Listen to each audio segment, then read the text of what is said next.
Good morning. It's Wednesday, September 16th, 2020. I'm here. This is Steve Rand. I'm here with Eric Sapanik. And we're getting a lot of questions right now about the coming election and what's going to happen if Congress is now fully controlled by the Democrats and what that would mean. It's pretty easy to say what would happen if they had full control, but if they had partial control, it might be a little bit different. Knowing that the presidency, if Trump was to take that and then fighting, I mean, it's going to be a lot of back and forth is what it comes down to. But their agenda they're mapping out is, it's socialistic. I mean, to say, you know, and they're not quiet about it anymore.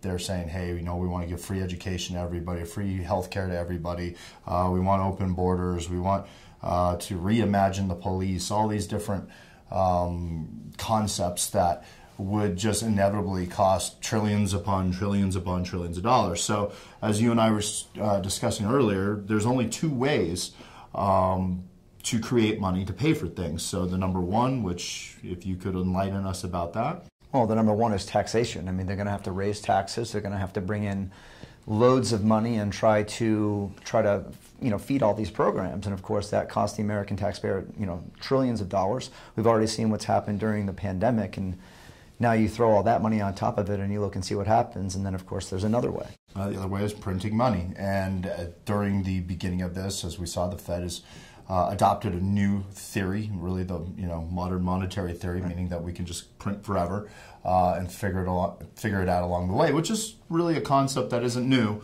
It's just now it's out in the open. I mean, we've been printing money forever, but now we've just brought it to such an escalated level. So the question is, what is the value of the dollar going to be like down the road? Because, I mean, you talk to my parents when they moved to Arizona back in 74, they bought a brand new home in Arcadia for $35,000. And I mean, looking at those types of markets now, you're looking at 800,000+ for properties like that. So and that was the Carter, the end of the beginning of the Carter years, that type of thing. I mean, imagine what we're doing now is going to have in the next 10 years.